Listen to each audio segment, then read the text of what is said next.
بسم اللہ الرحمن الرحیم الحمد للہ رب العالمین والصلاة والسلام علی سیدنا و نبینا و مولانا محمد خاتم النبیین و امام المرسلین وعلى آلہ واصحابہ اجمعین وعلى کل من تبعہم بإحسان الی یوم الدین. اما بعد، میرے محترم بزرگوں، دوستوں اور بھائیوں، السلام علیکم ورحمۃ اللہ تعالی وبرکاتہ.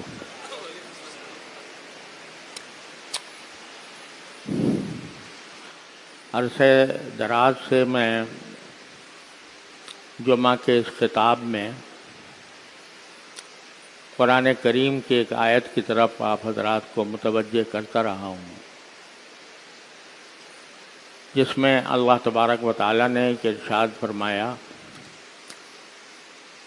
کہ تم میں سے ہر شخص اپنی خبر لے، یعنی ہر شخص اپنی اصلاح کی فکر میں لگ جائے. دوسروں پر تنقید کرنے اور دوسروں کو برا بھلا کہنے کے بجائے ہر انسان کو چاہیے کہ وہ اپنا جائزہ لے، اپنے گریبان میں منہ ڈال کر دیکھے کہ میں نے اپنی زندگی میں کیا کیا گناہ کیے ہیں اور کن غلطیوں میں اب تک مبتلا ہوں.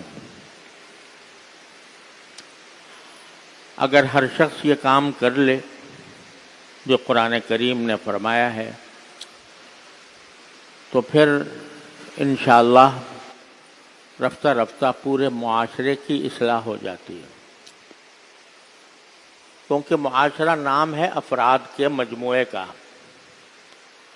اگر ہر فرد اپنی ذمہ داری محسوس کرے، ہر شخص اپنی اصلاح کی فکر میں لگ جائے، تو رفتہ رفتہ یہی افراد معاشرہ بن جاتے ہیں اور اس سے ایک نیک، صالح، دیانتدار، امانتدار معاشرہ وجود میں آ جاتا ہے.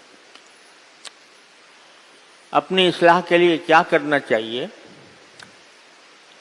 اس کا پہلا قدم یہ ہے کہ ایک تو اللہ تعالیٰ کی بارگاہ میں حاضر ہو کر اپنی ساری پچھلی زندگی کے گناہوں کی معافی مانگے. انسان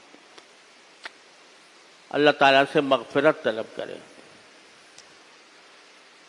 اور یہ بات ذہن میں رکھے کہ ہم جن مصائب و آلام کا شکار ہیں اس وقت، پورا ملک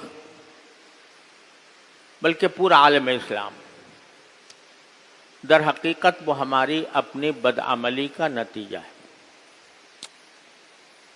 لہذا ہر انسان کو اللہ تبارک و تعالیٰ کی بارگاہ میں حاضر ہو کر توبہ اور استغفار کرنا چاہیے اور کرتے رہنا چاہیے،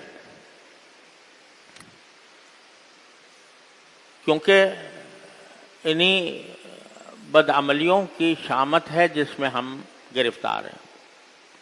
تو اللہ تعالیٰ سے رجوع کر کے توبہ کریں اور ساتھ ہی اللہ تعالیٰ سے یہ مانگیں کہ اللہ ہم سے اس شامت اعمال کو دور فرما دے.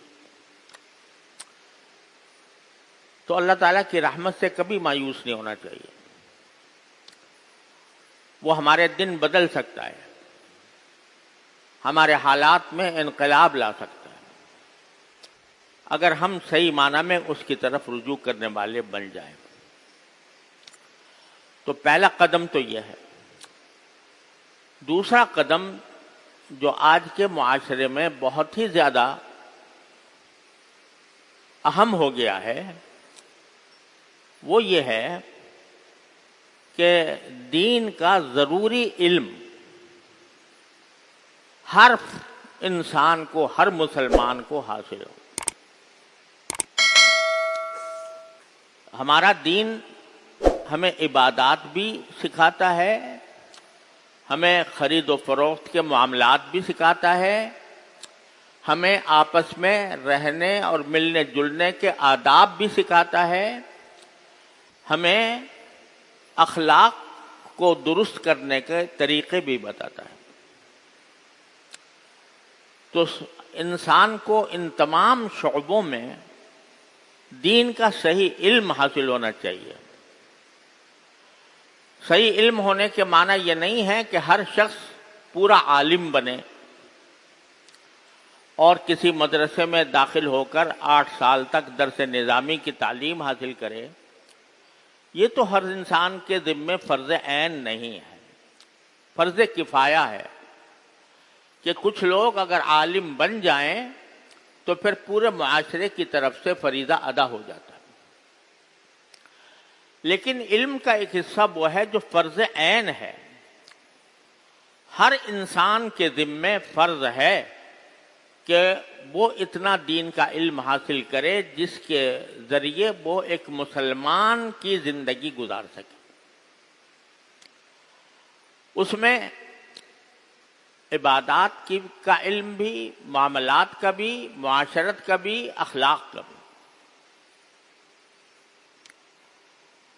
لیکن افسوس یہ ہے کہ سوائے ان لوگوں کے جو کسی مدرسے میں تعلیم پا رہے ہیں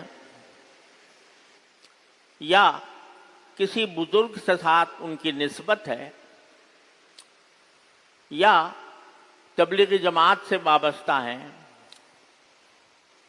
ان کے سوا کسی کو بھی دین کی ضروری معلومات حاصل کرنے کی فکر ہی نہیں۔ صبح سے لے کر شام تک کی زندگی صرف اپنے دنیاوی مفادات حاصل کرنے میں خرچ ہو رہی ہے اور اس بات کا کوئی اندیشہ نہیں ہے کہ میں دین سے کتنا دور ہوتا جا رہا ہوں۔ بڑی بڑی درسگاہیں بنی ہوئی ہیں اسکولوں اور کالجوں یونیورسٹیوں کی شکل میں، جس میں سب کچھ پڑھایا جاتا ہے جیسا بھی پڑھایا جاتا ہے، لیکن دین کی بنیادی معلومات افسوس ہے کہ وہاں وہ بھی نہیں دی جاتی۔ یہاں تک کہ سارا آدمی یونیورسٹی کے بالکل اعلیٰ درجے تک پہنچ جائے، ماسٹر کی ڈگری لے لے، پی ایچ ڈی ہو جائے، لیکن اس کو یہ بھی پتہ نہیں ہے کہ طہارت کے کیا احکام ہیں، وضو کس طرح درست ہوتا ہے، نماز کیسے پڑھی جاتی ہے، خرید و فروخت میں کون سا معاملہ جائز ہے کون سا ناجائز ہے، اور اخلاق اللہ تعالیٰ نے کیسے ہمیں سکھائے ہیں۔ یہ بنیادی معلومات ہی سے بندہ غافل رہتا ہے اور اس کے نتیجے میں دین سے دوری رفتہ رفتہ بڑھتی جا رہی ہے۔ دین سے تو دوری ہو ہی رہی ہے، ہم اپنی زبان سے، اردو زبان، اس اردو زبان سے بے بہرا ہوتے جا رہے ہیں۔ اس زبان میں الحمدللہ علماء کرام نے دین کی معلومات کا ایک بہت بڑا ذخیرہ تیار کر کے رکھا ہوا ہے، اور اب حالت یہ ہو گئی ہے کہ اسکولوں میں پڑھنے والے طلباء طالبات، ان کو اگر کوئی کتاب دی جائے اردو کی کہ اس سے تم دین حاصل کر لو، تو ان کو وہ سمجھ میں نہیں آتی۔ سمجھ میں اس لیے نہیں آتی کہ اردو زبان کو بھی صحیح طریقے سے پڑھنے کی صلاحیت پیدا نہیں ہوئی۔ ہم نے اپنے بچپن میں بلکہ لڑکپن تک یہ دیکھا ہے کہ چاہے کوئی آدمی اسکول میں پڑھتا ہو، کالج میں پڑھتا ہو، یونیورسٹی میں پڑھتا ہو، لیکن اردو کی بنیادی استعداد اس کے اندر ہوتی تھی، صحیح بولتا تھا، صحیح لکھتا تھا اور صحیح معنی سمجھتا تھا۔ لیکن اب حالت ایسی ہو گئی ہے کہ صحیح لکھنا نہیں آتا، چند سطریں اردو میں لکھنا نہیں آتا، چند سطریں صحیح پڑھنی نہیں آتی اردو میں۔ نتیجہ یہ کہ دین کی معلومات کا جو ذخیرہ علماء کرام نے اردو زبان کے اندر اس قوم کے لیے، اس امت کے لیے تیار کیا ہے، اس سے بالکل محروم ہو جاتا ہے بندہ۔